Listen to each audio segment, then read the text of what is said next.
নমস্কার। ডিএনএ স্টুডিওর এই অন্ধকার নগরীতে প্রায় ১ বছর পার করলাম আমরা। আপনাদের ভালোবাসা এবং সাপোর্টের জন্য আমরা আজ ১০০ সাবস্ক্রাইবার ক্রস করেছি, প্লাস আমাদের 1 ইয়ারের অ্যানিভার্সারি। সো আমাদের কাজ হচ্ছে গিয়ে আপনাদেরকে ভয় দেখানো। তো আজকেও আমরা আপনাকে খালি হাতে কোথাও যেতে দেব না। আজ কান পাতুন আমাদের এই গল্পে, শুনতে থাকুন আজকের আমাদের গল্প। ডিএনএ স্টুডিও প্রযোজনায় বিশেষ কাহিনী, মাছ ধরায় আতঙ্ক।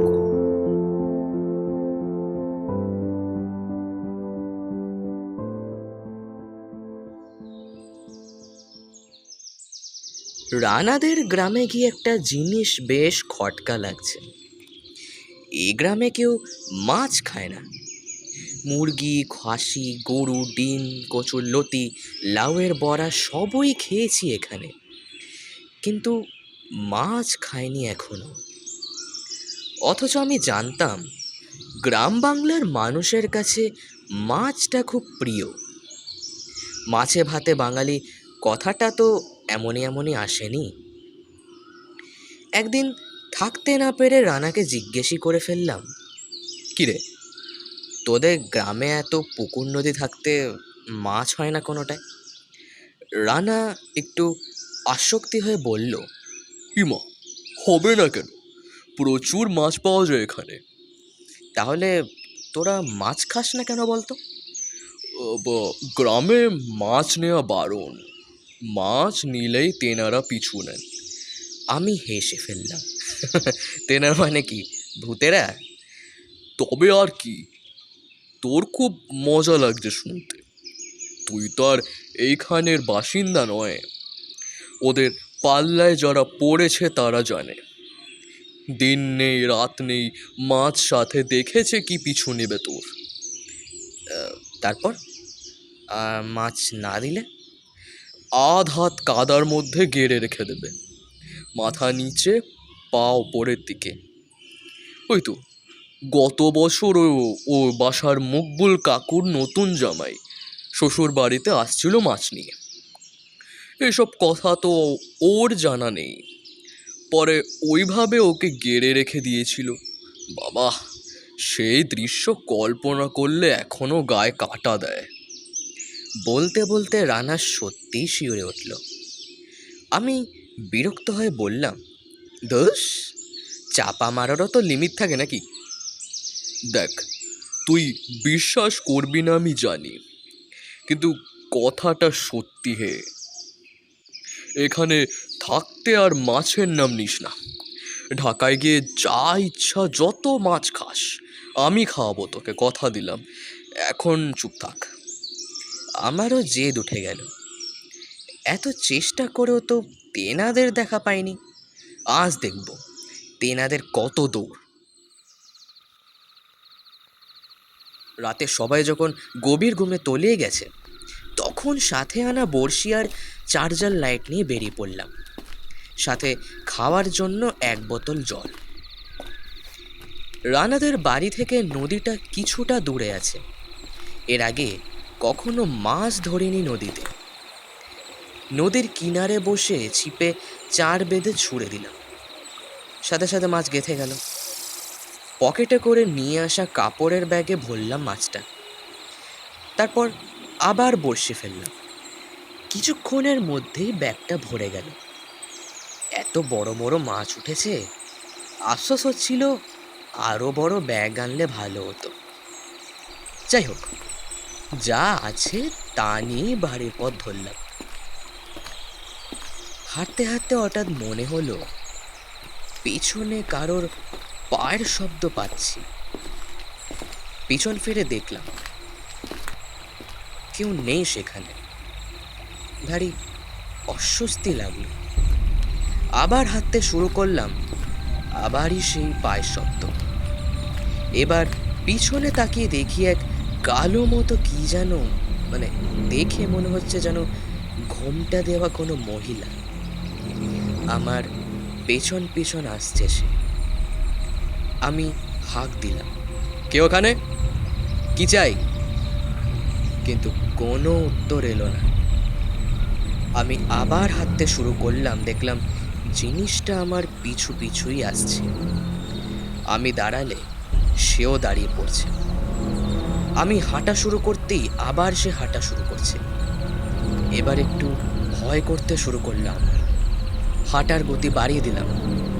একটু পরে বুঝলাম ওটা একা নয়।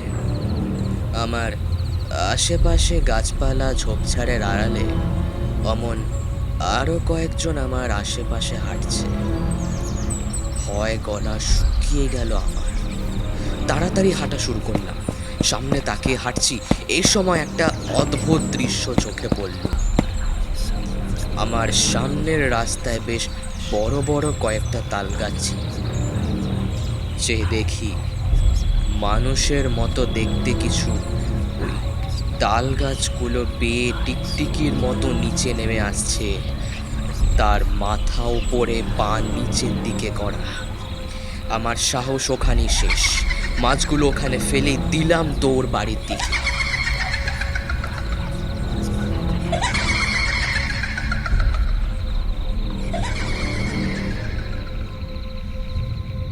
ঘরে ঢুকেই দরজা জানলা লাগিয়ে বিছানায় শুয়ে পড়লাম, কিন্তু ঘুমাতে আর পারলাম না।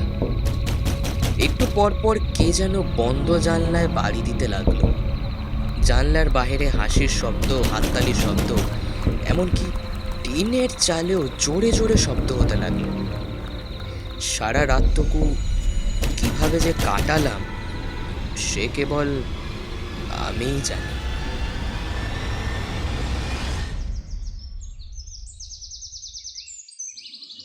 পরদিন সকালে রানাকে গিয়ে বললাম, ভাই আজকেই ঢাকা চলে যাব, তুই বাসের টিকিটের ব্যবস্থা করতে ভাই। রানা হাসতে হাসতে বলল, কেন রে? হঠাৎ বাড়ি যাওয়ার ইচ্ছা হলো? টেনেরা কি ভয় দেখিয়েছিল কালকে? ওর হাসি দেখে কেমন একটু সন্দেহ হলো আমার। জিজ্ঞেস করলাম, তাহলে তুই কালকে রাতেও সব করেছিস? রানা হাসতে হাসতে একদম শুয়ে পড়ল। কোনো রকম নিজেকে সামলে বলল, ভাই রে ভাই, যে দৌড়টা দিলি! আমার প্রচণ্ড রাগ হলো, আবার লজ্জাও হলো। কি গাধামিটা করলাম। কালকে রাতেই বোঝা উচিত ছিল ব্যাপারটা, কিন্তু বন্ধু যে ওর গ্রামের বাড়ি বেড়াতে এনে এভাবে বোকা বানাবে তা তো আমি ভাবতেও পারিনি একবারও। রানার হাসি থামলে বলতে লাগলো, সরি দোস্ত, আসলে তোর জেদ দেখে মনে হলো একটু মজা করি তোর সাথে। প্ল্যানটা আমারই ছিল। তোর ব্যাগে বড়শি ছিল এটা আমি আগে থেকেই দেখেছিলাম। কালকে যখন তোকে ভূতের গল্প বলে মাছ ধরতে বারণ করলাম তখনই বুঝতে পারলাম তুই রাতে ঠিক মাছ ধরতেই যাবি। তোর কেমন জেদ তা তো আমি জানি। আমার গ্রামের কিছু বন্ধুকে বলে রেখেছিলাম তুই মাছ ধরে বাড়ি ফিরতেই গায়ে শাড়ি পেঁচিয়ে তোর পিছু নিয়েছিস। আর তোর জানলা আর টিনের চালের যত শব্দ সবই আমার করা। আমি বললাম, কাজটা ভালো করিসনি ভাই, ভয় মরে গেলে। মরবি না, তোর কি মাছের প্রাণ? তোদের গ্রামে তো অ্যাথলেটেরও অভাব নেই দেখি বাবা, যেভাবে কালকে তাল গাছ বেয়ে নামলো এক একজন। রানা একটু অবাক হয়ে বলল, তাল গাছ বেয়ে নামলো? কে? কেন? তোরা যখন আমার পিছু নিয়েছিস তখনই তো কয়েকজন দেখলাম তাল গাছ বেয়ে নামতে। ওদের দেখেই তো ভয় দৌড় দিলাম। রানা চোখ বড় বড় করে তাকিয়ে রইল কিছুক্ষণ, এরপর বলল, আয় তো আমার সাথে, আয় তাড়াতাড়ি। আমাকে নিয়ে রানা ওদের দু বাড়ি পর এক বাড়ির উঠোনে গিয়ে চিৎকার করে বলল, সুমন, ওই সুমন বলে ডাকতে লাগলো। এক মাঝবয়সী মহিলা বেরিয়ে এলেন। রানা তাকে বলল, কাকি, সুমন বাসায় নাই? না তো বাবা, কালকা তোমার লগেই রাইতে বাইরে যাওয়ার পর তো আর ফিরে নাই। আমি মনে করলাম তোমার লগেই বুঝি আছে তোমাগো বাড়িতে।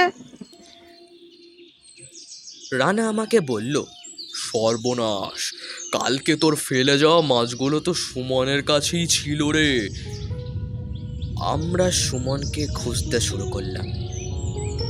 বেশিক্ষণ খুঁজতে হলো না। ওদের বাড়ি থেকে একটু দূরে নদীর ধারে সুমনের লাশ পাওয়া গেল। তার মাথাটা নিচের দিকে ছিল আর পাটা ছিল ওপরের দিকে। আধ হাত কাদায় গেড়ে রাখা অবস্থায় ছিল তার দেহটা। এরপর থেকে কোনো গ্রামে গিয়ে আমি আর কখনো মাছ ধরিনি। হয়তো এরকম ঘটনা আমি এর পরে আর কোনোদিন দেখিনি কোথাও, কিন্তু আমি তারপরে থেকে মাছ খাওয়া ছেড়ে দিয়েছি।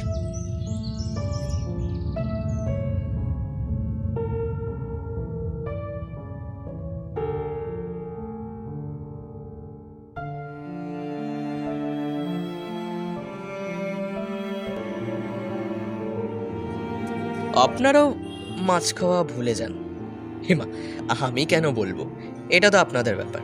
আমাদের বাঙালির 16 আনা, আমরা তো মাছে অভ্যস্ত। আমরা মাছ না খেলে কি দিন চলে? কিন্তু এই গল্পটা আপনাদের মাছ খাওয়ার বিপদ ডেকে আনার মতন কিছু আমরা সংকেত দিইনি। আমরা আপনাদের প্রতিদিনের রুচিতে কোনো আলাদা মাত্রা আনব না। আপনারা যেমন, আমরাও তেমনই। আমরা তো শুধু আপনাদের ভয় দেখিয়েছি, আর তো কিছু দেখিনি। আমাদের চ্যানেলের নতুন মেম্বার হওয়ার জন্য ধন্যবাদ স্মৃতি এবং সোহমকে। কথকের ভূমিকায় ছিলাম আমি সুদীপ, এবং কাকিমা ও রানার চরিত্রে ছিল স্মৃতি এবং সুদীপ। পোস্টার ডিজাইনে ছিল কভারম্যান কৃষাস্য। সাউন্ড মিক্সিংয়ে ছিল টিম ডিএনএ স্টুডিও। পরবর্তী সপ্তাহের শনিবার আমরা আবার কোনো নতুন গল্প নিয়ে ফিরে আসবো আপনাদের সামনে। ততক্ষণে সবাই ভালো থাকবেন। শুভরাত্রি।